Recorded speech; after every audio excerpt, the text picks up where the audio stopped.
Danny Karen here with Danny Karen Goodness. You know what's good? I mean really good. Well, it's not really good. It's kind of good. It's kind of like a mixture of good and bad, evil and good and bad, whatever the case is. Anyway, here's my point. I don't like the show, the Nickelodeon show from the 1990s, Legends of the Hidden Temple. You know what? I like answering the questions. I like running through the temple. I like the physical challenges, the miniature, going across the moat and stuff like that. All that stuff is great, and it's awesome, and people love it. I like it. Here's the part of the show I do not like. I do not like sitting around listening to Olmec talk. Now, granted, for people that live at home or people like in the audience, maybe, you get to watch like a bad actor and act out the parts, whatever the case is. And hold on, I got something in my eyeball. And, but you had to sit there, listen to a story for a few minutes, and this guy drones on and on and on. And really, I just don't like it. And I feel like for these segments, when he's telling the story and people like slightly act it out, I feel like Legends and the people that do Are You Afraid of the Dark, I feel like they're the same people because I feel like they share the same like collection of like bad actors. Like, because you gotta admit, not the people that sit on the fireside. I'm talking about like some of like the protagonists of the story that they're telling are not up to par. Like those type of people and some people from the Goosebumps television series. I feel like they all share the same pool of like bad actors. Not all those actors are bad, but some of them are. And you have to admit, if you go back and you watch some of these shows, I'm asking you to do so, you'll see that I'm possibly correct on this. So anyway, without further ado, I found someone that's not a bad actor or actress, whichever the case is, and she's an excellent singer, and she's like a cosplay fashion person, and she does other things too. She sells things. She's a model. She sings. She's a soprano, not a bass, not an alto, and she also is a mermaid, and she likes to swim and take pictures and be pretty. And she's multi-talented. So please welcome Nicole.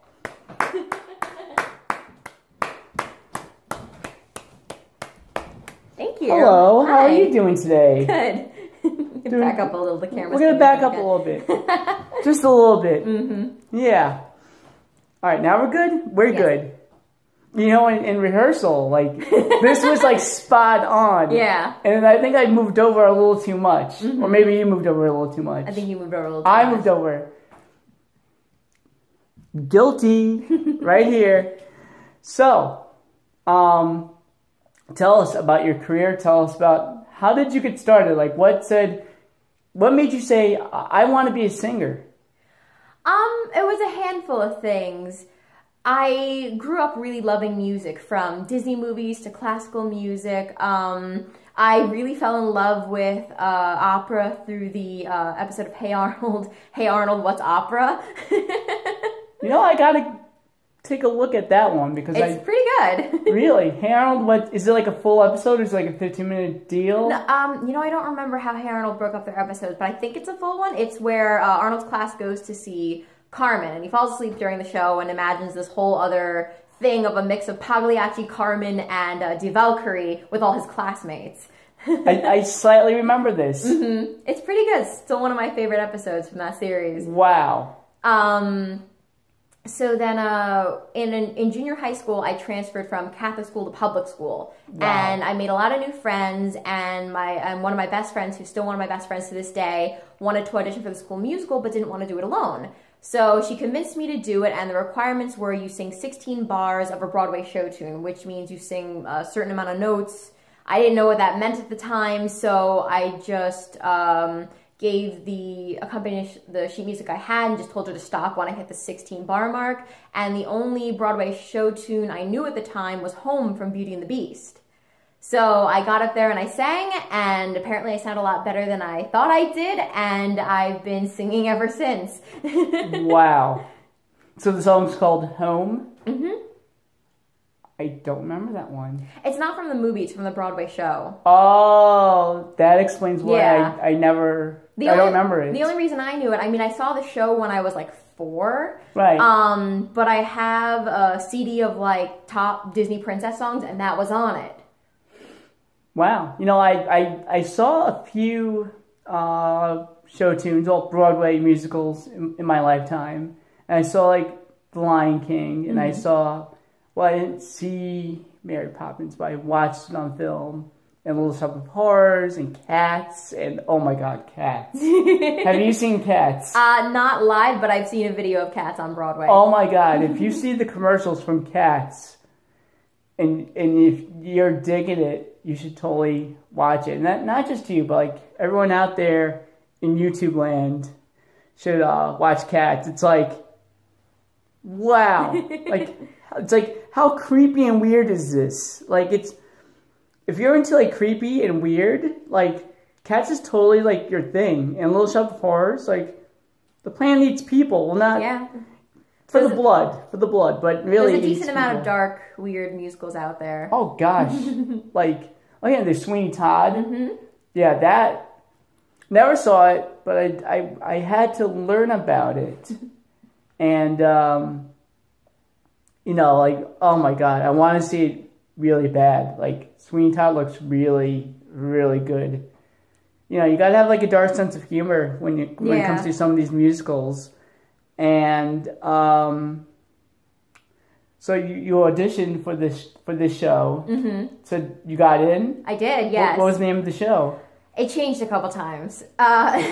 Junior high school productions being what they are, it was supposed to be Starmites. Then they couldn't get the rights to it, so then it was going to be Bye Bye Birdie. Yes. But half the ensemble dropped out for some reason, so instead they changed it to a show called Seneca's Best of Broadway 2004. So it was a variety show. Right. So it played a little more to the strengths of the cast we had, so everybody who wanted one pretty much got a solo. I got to do solos from The Wizard of Oz and from Beauty and the Beast. Wow. Now, it's funny that you mentioned Bye Bye Birdie, because that was when I first realized that like I liked performing in musicals and all that jazz. So basically my mother took me down to Theater 3 down in Port Jeff, where I come from. Not where she comes from, but where I come from. Not that far off. It's very far. It's like 500 miles. No, it's not. It's not. It's Civil County. We're not going to tell you the towns though. So anyway, back at the ranch, she took me to Bye Bye Birdie, and they did telephone hour. And like I left my seat, and I was like walking towards the stage because I felt like I would be a great addition to that show. I was like, yeah. And then my mother had to scoop me up and put me back in my seat, and like, you know, I had to watch it. And then she enrolled me in Kids for Kids Productions. I don't know if you've heard of it. I do know that company. What? I've never been in it, but I know the company. Oh, she knows it, but she never really been in it. Well, because I didn't start doing theater until I was 14, so that's past the Kids for Kids age generally. Whoa. It's like me in the WWE. I know of it, but I've never been in it. Oh, right. Yeah. But never mind. Okay, never mind. Anyway, so I was a munchkin in The Wizard of Oz. Aww. Yes. Oh, the costume was awesome, and then I grew out of it, and then my mother threw it away. Oh, I'm sorry. I'll try not to cry. Anyway, so my mother threw it away, and after like the first production, I went up to my mother and I said, "Mommy, I like myself." And that's how we knew that like I would be an entertainer. And like I told I told jokes here and there in preschool, but that's not the point. Nicole's the point. I'm totally like taking the time away from Nicole, and I'm taking away. I'm hot dogging and grandstanding. You ever hear that? No. Oh my goodness, it's a wrestling term. Okay. Yeah, you're not a wrestling fan. I know nothing about wrestling. Oh, you should. Oh my God, you would like it. Maybe. It's performance art with like other people. I know. Oh, she knows. Well, I know it's performance art, definitely, but yeah. I just never really got into it for whatever reason. Oh my goodness. I know some of the names that people mention and stand out. Oh my goodness, yeah. You would like it. Okay. You would like it. So getting back to you. Mm-hmm. So you went to Seneca Middle School? Yes. And you went to Sachem High School? Sachem East. Sachem East. Oh yeah, there's like 3 different Sachem High Schools, right? There were 3. Now there were 2, and then they made another. I don't know how to explain it. So my last year at Seneca, or my first year at Sachem East was when they split the district. So there used to be Sachem South, which you would go to for 9th and 10th grade, and then Sachem North, you go to 11th and 12th. They built Sachem East, brand new high school, so they turned Sachem South into a junior high school, and then they split the district, so half of us went to Sachem East for 4 years, and half of us went to Sachem North for 4 years. Wow. Yeah, it was complex. It reminds me of Smithtown was kind of like that. It was really? They did the same thing? They had a building, right? This is how like goofy they are. They have a building dedicated to people in the 9th grade only. That's oddly specific. And then 10th to 12th, 10th grade to 12th grade was like, the other high school. All right. So it was just like, why? Why would you do like I remember my school district was kindergarten to 6th grade was elementary. And then 7th and 8th was middle school. Right. And then 9th to 12th was high school. That's pretty much the norm. I don't know why they break it up like that, but that was the norm. But like, why 1 grade? It doesn't make any sense, Smithtown. I'm yelling at Smithtown as if like I went there, but I never been to Smithtown. Well, I've been to Smithtown, just not the school district. You get what I'm saying, don't you? You get what I'm saying. I don't know why you're complaining then. I mean, it's still weird, but... It is pretty weird. Anyway, so back to Nicole. I'm stealing her spotlight again. She seems to be okay with it. It's your show. It is. It's my show, but you're the guest. Like I traveled all the way from wherever I live to wherever you live. Exactly. She's smart. All right. You want to book somebody because they're smart? Go for Nicole. Don't book me. Go for Nicole. Like I'm just the guy with the Dodgers hat. That's all I am. Anyway, so you So you did that one musical in Seneca, and then in high school, what happened? In high school, I auditioned for the Sachem East Drama Club and got in. So I did all their musicals all 4 years: Seussical, Les Mis, Thoroughly Modern Millie, West Side Story, and then graduated from high school. Got accepted to Five Towns College. Went to school for theater. That's how we met. Yep, I remember your interview very well. You what? When you got interviewed. You were there for that? I don't remember this. I was there. Oh. Yeah. You were there. You were talking to Mrs. Miss I don't know what her story is, but DeFelice. And you're sitting at one of those boring, drab, brown, weak tables. And you were being interviewed, and I was right there. Okay. I was like, it's like you're sitting there, right? Well, you're over there. I'm pretty sure I was at DeFelice's desk with my mom. Your mother was not there. Okay, must have been a different one then. I don't know. How many interviews did I do for 5 times? I think I had like 3 or 4. I don't even know. I had to interview with so many people. Somebody in administration, DeFelice, my mom, Jay Hershkowitz at the theater division. It's a little bit of everybody. Oh no, it was definitely, it was just you and DeFelice. Okay. Like, I don't remember anyone's mother. I don't even know what your mother looks like. Imagine she kind of looks like you. Sort of, I guess. Sort of, I guess. Well, whatever. But, Yeah, I was probably off camera when I was like leaning over, but whatever. Whatever, guys. You know what I look like. You know what she looks like. Yeah, you were there. You were having an interview, and you sat like out at the edge by the computers, and your hair was down.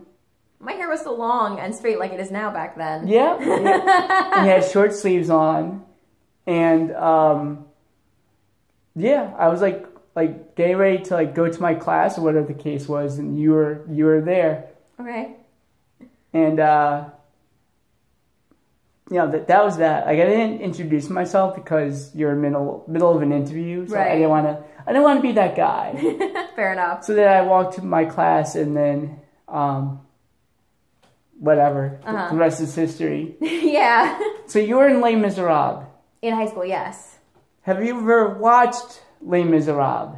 I've seen different productions online as well as the movie. I have not seen it live on Broadway or anything like that yet, unfortunately. They revived it so many times and every time I seem to miss it. Well, like, you saw the full thing. Yes. How did you survive that? I don't know. It's so long. I mean, the first time I watched it in full, it was kind of hard because I watched the concert versions. There were no sets or anything in relation to the plot and the music, so that makes it a little difficult. Eventually, when I saw it in full again, and I don't remember which production it was, I enjoyed it a lot more because I knew the show. I had an appreciation for it, and now that I've done so many different operas and classical pieces like that, I'm used to that ongoing stretch of music and plot and things like that. Wow. It's like, I like the music. I like the music that, like, I've heard, you know, like, over the years. I never really sat down to watch it because I saw the runtime, and I was just How long is the runtime? Very long. But give me a number because I guarantee I've seen shows that are longer. Oh, well, have you seen, God, what was that one show that was 6 hours long? Gone with the Wind. That I haven't seen yet. I want to see it, though. That's 6 hours long. Yeah, I know. And I don't mind the time because I don't have time to watch a 6 hour show. I don't know what it is about a lot of the Golden Age films. They have to make them 6 hours long. I mean, generally, when I have gone to see operas at the Metropolitan Opera House, those can be 4 to 5 hours. Oh, my God. But I've never seen anything for 6 hours. That's past the point I've seen. You know, minimally speaking, on this minimalist set, I like to say that in order to have a feature-length film, you just need 90 minutes, which is an hour and a half. Mm-hmm. And, like, it's so simple to sit there for 90 minutes. Yeah. And now it's just, like, Les Mis, and it's, like, way too long. Well, shows like that, it's meant to make, like, a day of it, essentially. Wow. That's crazy. That's crazy talk right there. But, oh, my God. Yeah, I saw...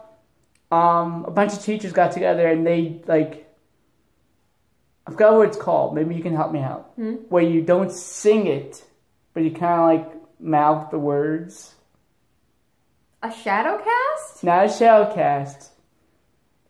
But, you know the word.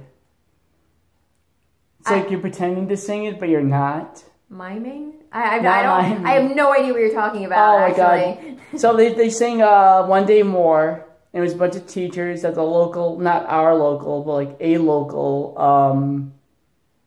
high school, middle school, elementary school. I'm not really sure. It's sounding a little silly. And yeah, it was really good. I'll send you the link, but I totally forgot what the actual word was, and I'm going to remember it on the way home, and I'm going to be like, that's the word. It was this thing. It was this thing. So you're, and then, what about Five Towns College? Like, what did you do there? Oh, well, I got my BFA in theater arts there, so I took all sorts of courses on theater history, voice, acting, dance,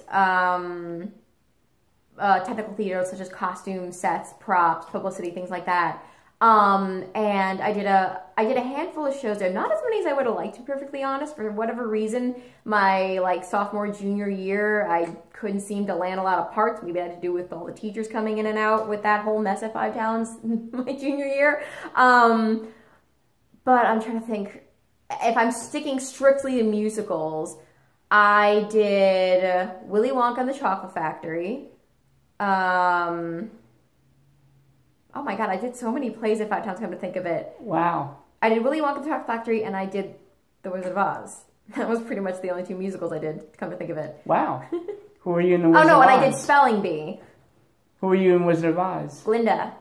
The Good Witch. Uh-huh. Makes sense. Matches your character. Matches the person that you are, both on stage and off stage. Good choice. Good choice. And you have that big fluffy dress going on. Big pink dress, blonde wig, a giant, like, Miss America tiara, and a pink magic wand. Really? Awesome. I wish I was there to see it. What year was this? That was my senior year at Five Towns. What year was it? 2012. 2012. Oh, I was out of there for 2 years. I know. She knows. She knows. I know. Now I know, but back then I had no idea. Yeah, that was back when I was walking dogs back then. Okay. Yeah. Now I take care of people. Cool. Yeah. And yeah, moving up in the world. So are you. So what about your post Five Towns college life? Like music wise? A little bit of everything.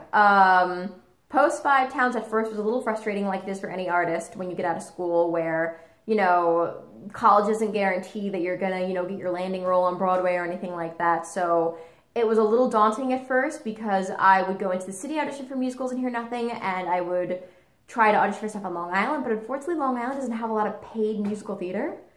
It took me a really long time to find my niche there, so I auditioned for a local opera company called Amadeus Opera, as well as the Gilbert and Sullivan Yiddish Light Opera Company, and I found a home there because I'm classically trained. So all throughout doing theater in high school and college, my voice teacher at home was an opera singer, so she taught me the technique, and I grew loving that. So opera seemed to be the next kind of best step for me, since musical theater didn't seem to want to have me at the time. And it was funny too, because I auditioned for a lot of these companies, and they would kind of give me this look or this attitude, like this girl straight out of college is auditioning for a lead role in an opera, and she's never been in an opera, but I had the training to back it up. So they're like, oh, okay, so we're gonna put you in the ensemble for this show. For the next show, we'd really like to have you as a lead. So I did Il Pastore, which is an Italian Mozart opera, as the ensemble, and then so that was that 2012? No, I auditioned for that company before I graduated, so that was 2011, and then in 2012, right after, close to after I graduated, I did Bastien and Bastiene as Bastiene, which is a German Mozart operetta that we did in English. Okay. Following that, I did Pirates of Penzance and Mikado, Pirates of Penzance as Mabel, and Mikado as Yum Yum, also doing that in Yiddish as the Yiddish characters Malka and Sipasvila. And I worked with the the Gilbert and Sullivan Light Opera Company for on and off for about 2 years.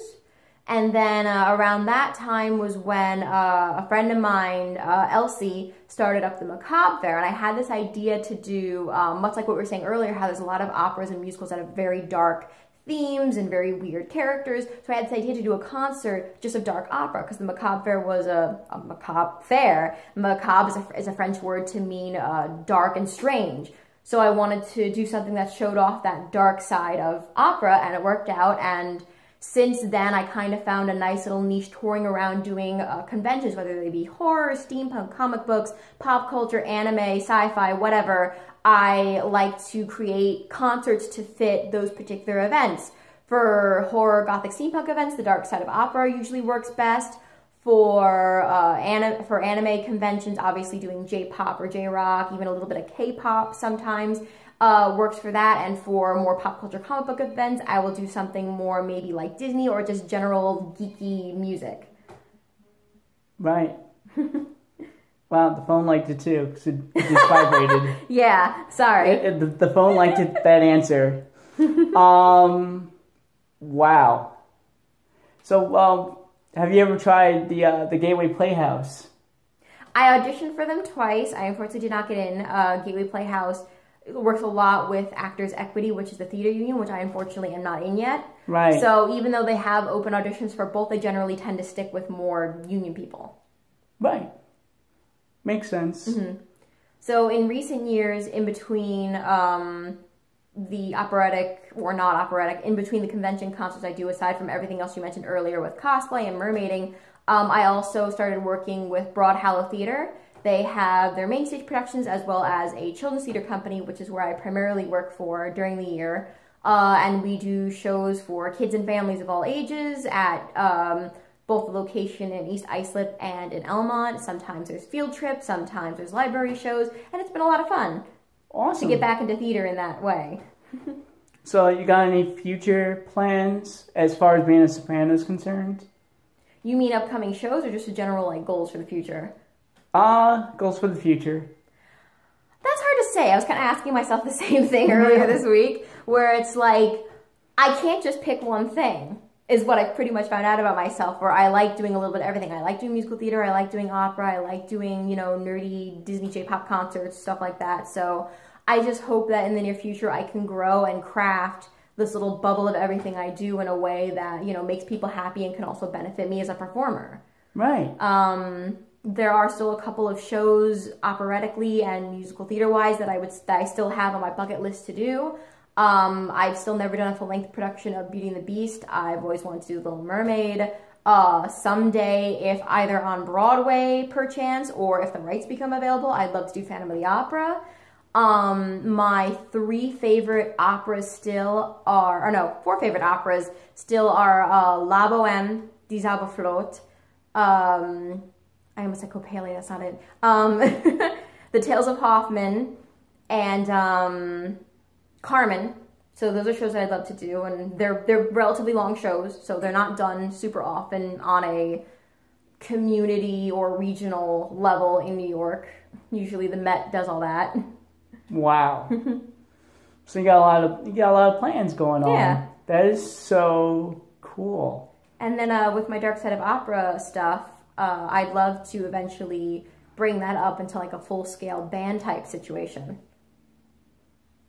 You know what? That sounds like a name of an actual band. Dark Side of Opera? No, not that one. The full-scale band operation. Like, that would be a great band, like one of those like local bands with like guitars and stuff like that, and like 4 people, and they perform in bars and they do like rock music. That's an awesome name. And they spray painted like on the side of their van. And like, I can't do it because I have no musical talent at all.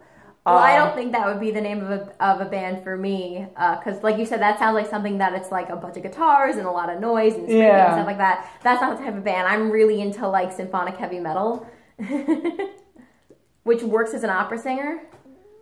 A lot of people never heard of that before. I know. Like, I never heard that before. Oh, I didn't know you've never heard of that before. No. So you know what heavy metal is, obviously. Yeah. So heavy metal tends to span out into a couple different subgenres that people enjoy.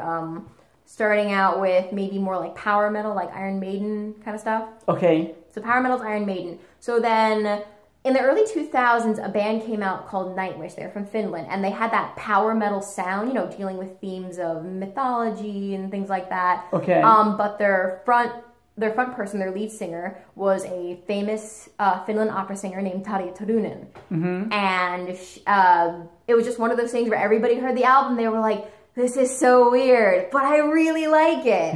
And when I was in high school, I wound up getting involved in a symphonic, progressive, power, heavy metal band because I had a friend of a friend who reached out to me on MySpace back in the day. Wow. Yeah. Now you're dating yourself. Like now, well, let me put it this way. Facebook came out the next year, so. Oh, so this is like 2007. I guess, yeah. Yeah. Well, YouTube was 2005. Was it really? Okay. Yeah. All these cool things happened after I got out of high school. So I'm kind of like annoyed at that situation. All right. Well, I was still in high school in 2007. Right. But a friend of a friend reached out to me on MySpace and was like, "Hey, so so and so told me you were a singer. Are you interested in auditioning for my band?" I'm like, who are you and what kind of band is this? And he was like, it's a metal band. It's like, I have never done anything like that before. He's like, well, listen to this music. If it's something you like, we'd love to hear you. Because according to your voice and what I've seen from you do, it sounds like you'd be a good fit. So he showed me 4 bands. I don't remember all 4. One of them was Dream Theater. I don't know if you know what that is. Yes. Okay. Yes. And that is considered a progressive metal band. A tiny bit symphonic, not super, but very progressive. And then he showed me Nightwish, which I instantly fell in love with because I was already super into like Phantom of the Opera and Sweeney Todd and a handful of operatic musicals and operas. So this kind of fit it for me where it's like, you know, this is not only something beautiful to listen to, it's fun because of the heavy music behind the pretty vocals. So I auditioned and I got in and I had a great time working with that band. Unfortunately, it broke up about 1.5 years later, but it's something that I've always wanted to get into again. And Tarja Turunen, unfortunately, since has left Nightwish, but she does her own solo work, as well as there's other bands that are very influenced by that particular sound of having that heavy power music mixed with like orchestrations and some classical vocals. Impressive. Thanks. That is very impressive. As you can tell, she's very impressive. Thank you. You're welcome. And you know what? We're gonna wrap it up. Okay. So if you like the program, be sure to subscribe. Boom! That was good. I think you knew I was doing that. I didn't know. You didn't know? No, I just saw your hand go up, so I was like, I'll do it too. Wow! Wow! Wow! That's impressive. You know what? If she just did that in the beginning, all we would need would be like 10 seconds of interview time, and that'll be it. Like the matching, the synchronizations of hand gestures, that's so impressive. I'm just so overly impressed. Lucky guess. I know. Whoa, I thought you were reading my mind. I thought you were like looking into my ear. No. And you're like, well, I have good intuition, but I'm not a mind reader. I think you're like, well, on page 85, it says he's going to put his hand up at this time, so I'll just do it now. Boom! That is so cool. Anyway, if you like the program, be sure to subscribe. Boom! You're a little late on that one, but that's okay. And we're going to tag Nicole on the fan page so you could contact her and point downward when necessary. I'm assuming there's going to be a link under the video, so I'm pointing. A tag, a link, something. Well, it's actually above. Oh, that works too The then. tags are above when it comes to the fan page. Got it. Okay. Yeah, so it's going to be like this. Yes. And so if you like the program, subscribe. Boom! Even if you just like Nicole, because we're going to have her in the future being a mermaid, and we're going to have a tour of like her fashionable clothes situation, and other interviews, because she's more than just a singer, acting. And don't worry about that. That just means it's going to be broken up into two pieces. I can see that you're concerned for a second.